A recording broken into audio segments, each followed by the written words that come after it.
You are listening to the Fit in Real Life podcast, episode 414. Today, we're going to dive into the power of questions. Now, I talk a lot about mindset. I talk a lot about hormones and gut health and workouts and fitness and stretching and mobility and all the things. And mindset is such an important part of this journey. Without having a good mindset, it is going to be a struggle. You can do well for a while. You can stick to the diet plans for a while. You can white knuckle it and just rely on willpower and sheer motivation. But without changing the way that you think, it's really hard to create lasting change. Now, I had done podcasts before on the power of questions.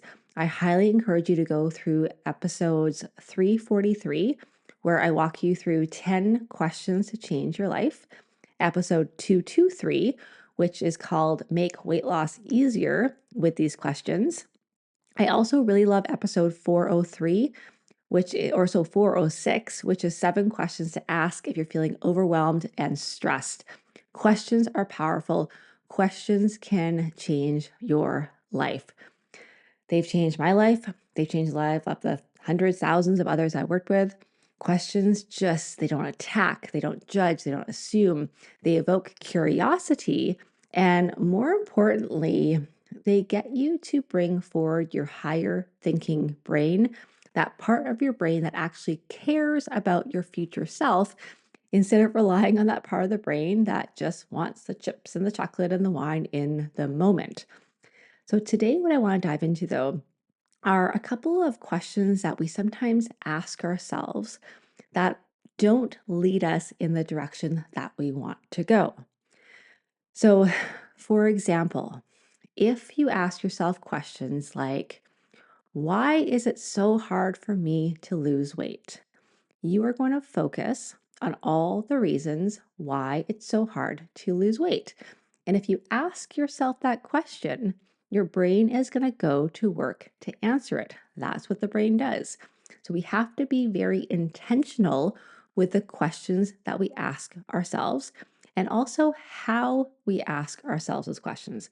For example, let's say last night you were tired and maybe you were a bit feeling overwhelmed or lonely or whatever, and you had a piece of toast with peanut butter, and then you had another piece of toast with peanut butter, and then you were just standing at the kitchen counter putting butter and peanut butter and jam on bread, and who knows how many pieces you had.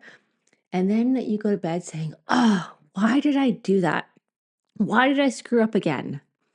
Well, your brain is going to come up with lots of reasons why. You suck. You can't do this. You're a failure. You're stressed. You're the victim of your surroundings. You have a mean boss, which don't help you. They're not going to lead you in the direction you want to go. But on the contrary, if you ask yourself a question like, why did I do that? And you ask the question to actually look for an actual productive response. So because I was telling myself a lie, like I don't care is a lie that we tell ourselves very often. In the moment it feels true. You could say, well, because I had a really hard day and maybe I didn't give myself enough time or enough of what I actually needed to unwind for the day. Maybe because I didn't really eat enough throughout the day. And maybe next time I could eat a little bit more. So I'm not feeling so like just needing food at the end of the night. Sometimes we emotionally eat not because of the emotions, but because we need food. And then we think we shouldn't do it. So then we eat the peanut butter, we eat the bread, we eat the chips, whatever it is, the handfuls of trail mix and the handful of trail mix and the extra Smarties, and you go digging for the Smarties to get more chocolate with your trail mix. But it doesn't count because you're standing at the counter, you're not measuring it. But we often do it because we just need food. We haven't eaten enough. So there's also a difference of how you ask the questions and the intention behind it. So it's really, really important that we are intentional with the questions that we ask ourselves because our brain is going to look for answers. And if we ask questions that reinforce limiting beliefs, that reinforce how frustrated we are with the process, or reinforce why it's not our fault and we can't change, and all the things that are moving against us, putting us into that victim mentality, it's really going to be challenging to create change. So today we're going to go through some examples of the unhelpful questions that I hear so much and how we can shift that question so that you can ask more productive, helpful questions that are going to lead to positive change for life instead of reinforcing your negative habits or your negative cycles. All right, number one, this one came up, yesterday, which is why I'm actually recording this podcast today. And it is, why is it so difficult to change when I know I need to? Why is it so difficult to change when I know I need to? We can come up with so many reasons why it is difficult to change. And there are many reasons. If your goal is weight loss, there has never been in her whole existence as human beings a survival benefit, an evolution benefit, a thriving benefit, whatever you want to call it, of losing weight. Never. We have never been surrounded by 24 hours of access to food and hyper palatable, hyper processed food that is easy to digest, that's quick, that's right there for us. We have never been in an environment before where it's so easy not to move. I mean, right now I am standing at my desk because I am willing myself and telling myself your body is going to feel a lot better if you stand up. I don't have to be standing right now. I can be sitting. I can spend all day sitting if I choose. And a lot of us do, or a big part of it because we're working at our desks or watching TV or whatever we're doing, we're sitting down. So that is one reason why it's difficult to change because both our biology and our environment is not conducive for weight loss. And yes, we could do things, to our environment to encourage it for sure, but that's why it's hard. It's also hard because we have a really good way of justifying those decisions in the moment that this one little thing doesn't count, or what does it matter anyway, or I'll never get there. It's also hard because there's probably some deep rooted fears that are getting in the way. Often we have the self sabotage pattern, not because we don't want the results or we say we don't want the results, but because there's some deep fear of what life is going to be like when we get those results, or can we keep it up? A lot of people who struggle with weight have a history of trauma and big trauma like sexual abuse, and that's a real thing. So we can go to town coming up with all the reasons why it's difficult to change, because change is hard, but that is going to reinforce the difficulty, and it's going to sometimes even trigger guilt without offering a way forward. So we can sit down and we can come up with the reasons why it's hard. And sometimes that could be helpful if you say, well, it's hard because I have the bowl of peanut butter M&Ms right on my desk. Well, we can say, well, that's why it's hard. Therefore, we can change that environment to make it easier. But here's a better question is, what can I do today to make a better change? How can I make weight loss easier for myself? And one of the best things that you can do to make weight loss easier on yourself is to stop wishing it was easy, is to stop thinking that it shouldn't be hard to create change, to stop thinking that you should want to do all the habits all day long, every single day, to keep thinking that you should be motivated and excited to plan your meals or track your calories or uh, whatever you're doing, get up for the workout. That pressure we put on ourselves, that expectation that things should be easy, makes it so much difficult. So, unhelpful question number one is, why is it so difficult to change when I know I need to? Number two, notice these questions often start with the word why. Maybe that's a little bit of a red flag for you. Why can't I ever stick to my routine? So that sort of question, and these are very similarly these questions, but they focus on past failures and create this sense of hopelessness. Again, we can come up with lots of reasons why you can't stick to your routine, why you haven't been sticking to your routine. And if you have a negative mindset, you can call her, one of my past clients called it Princess Bitch Face. And actually, that's in my program right now. Princess Bitch Face is the one who has all those negative thoughts and is quite mean to yourself. If she's loud, she's going to come up with lots of good reasons why you can't stick to your routine, and they're not going to be nice. So that sort of question is again going to focus on the past, and it's going to make you feel like a failure. And when you feel like a failure, it's really hard to step up and say, yeah, I can do this. And what can I do? So here's a better question. is, again, what can I do today to make one step forward? What part of my routine can I make easier or more enjoyable? What am I willing and able to do today to create change? Because quite often we think, well, if I can't stick to all those things, then what's the point? And where you start, what you're doing today, doesn't necessarily mean it's going to get you to your goals, but you have to start somewhere. You have to take that first step forward, and it has to be manageable. It has to be doable. And you got to be honest with yourself. I have a client right now who is wanting to, in terms of his intellectual self, give up alcohol. But when he's honest with himself, he probably doesn't actually want to give up alcohol enough. And he keeps thinking he should. He keeps thinking he should, but he doesn't want to. And it's not up to me to make him, it's not up to me to motivate him to give up alcohol. He might just be at a phase of his life where he needs to accept that he might be drinking alcohol and he's making that conscious choice. So instead of, again, why can't I ever stick to my routine or why can't I ditch alcohol? Maybe you don't want to. And maybe that's a choice that you're taking right now. So focus on what you can do within the circumstances of your life right now. Be honest with yourself because sometimes we let ourselves off the hook a little bit too easily. But what can you do to move yourself forward?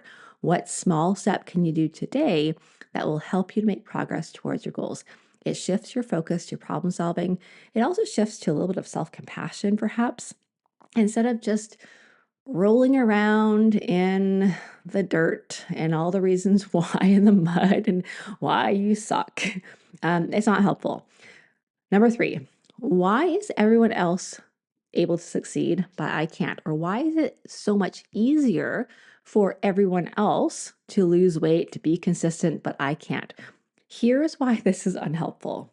Well, again, it starts with the question, the why, which most times the why is not a helpful question, but it promotes comparison and it also can make you feel like a victim or just inadequate because you don't know what other people are going through. You don't know the effort some people put into their routine.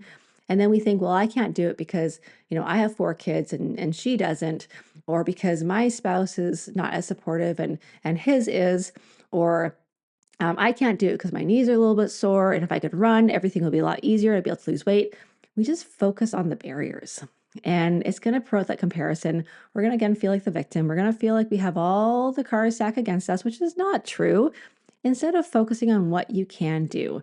So, really, the helpful question to all of this is what am I willing and able to do? What can I do to move myself forward just a little bit? So, instead of just comparing yourself, instead of looking for all the reasons why it's so hard, why other people's lives are easier, stay in your lane. Focus on what you can do. Focus on your routine. Focus on what you can do this week. Focus on what's going well, what you're doing well with, and how you can build on that. Number 4, again, it starts with a why, but why am I always sabotaging my progress? Now, again, this is a similar version of the questions I've already asked, but why am I not following through? And why, again, can be a very helpful question if you pause and you answer it with intention. Why am I sabotaging my progress? You could say, what am I afraid of? That's such an excellent question because quite often the self sabotage cycle happens because of some fear that we have not brought to the surface, that we have not worked through. Often it's things like, well, am I going to get unwanted attention? Am I going to get unwanted attention? And then what if I can't keep it up? What if I fail? What if I am all of a sudden more attractive to somebody and that person wants to be more intimate with me? How do I feel about that? Maybe I'm afraid of that. Maybe I'm afraid that I'm going to lose the comfort of food or that food's going to become an obsession. So it is helpful to ask yourself that why question if you actually start to answer it in a more productive way. Otherwise, just why can't I stick with it? Why is everyone else being able to do it and I can't? It's going to put you in that negative cycle. You're going to focus on your mistakes. You're going to focus on all the things you're sucking at instead of what can you do? So you can say things like, what are the triggers that I have that might set me back? And how can I plan for it next time? What are my tendencies? What am I afraid of? And then once you start to identify, you might get this wrong because who knows what you're afraid of and don't think it needs to be perfect or anything like that. But when you start to identify what you might be afraid of or what the triggers are, what the setbacks are, you can start to work through them. And that is powerful. So you're focusing again on what you can do to start to have some self awareness, to start to look for some solutions so that you can move forward. And number five, this one doesn't always happen in the weight loss realm, but I hear it a lot. And I bite my tongue, but man, do I sometimes want to say things when someone says, "Why does this always happen to me?" Why does this always happen to me? Do you know somebody in your life, maybe it's you, where all the negative things seem to happen to them? And I am not going to generalize completely here because there are always people, there's always situations, there are always things where, yeah, like lots of things happen to you. And this is just like, it's just bad luck. And there are also people who just seem to be the victims. They are powerless in their own situations. They focus on all the things that are happening to them, and it just keeps happening. So, if that's you, call yourself out because radical personal responsibility is the way forward. You can ask questions like, "What can I do next time?" That's going to help to foster control, growth, be more future focused, more action, be an action taker. So, those are some questions that you might be saying to yourself or that you might hear someone else say. And perhaps you can just start to, well, either direct them to this podcast or just question their questions. Because a lot of the times we ask questions that are disempowering, they're not helpful, and they keep us stuck. So, questions can drive progress if they are empowering questions, if they are the right questions. Be so intentional with how you speak to yourself and the questions you ask because your brain is going to find the answer and your brain wants to prove itself right. So reflect on yourself. Are there questions that you're asking yourself sometimes that are unhelpful? Like, why is this so hard? Why can't I do this? Be really aware of that word why, because often it is going to lead us down to a question that is unhelpful. So, a big part of your success is what you do. It's the habits. It's finding the right plan for you. It's eating enough protein and fiber and slowing down and sleeping and all the things. But if you want to be consistent with those habits, mindset's so important. And mindset isn't something magical that we just have or we don't have. Mindset is something that we just wait for and we just hope that we're going to get in the right mindset. Mindset is the conversations that you have with yourself. It doesn't mean that all your thoughts are going to be helpful or all your thoughts are going to be positive or anything like that, because if that was the case, man, I'd be failing miserably. But it's about slowing down, paying attention to your thoughts, and starting to question them, redirect them, and start to be more intentional on the thoughts that you want to think and the questions that you want to think. All right, my friends, that's it for today. I'm so grateful that you are here. If you are enjoying the podcast, please do me one of three things. Well, no one, first, make sure you're subscribed to the podcast so you never miss an episode. Number two, if you could leave a review on iTunes or wherever you listen to the podcast, that helps the podcast be found. And number three, if you can share it with a friend, that would be absolutely amazing and such a gift to me and to your friend. Thanks so much.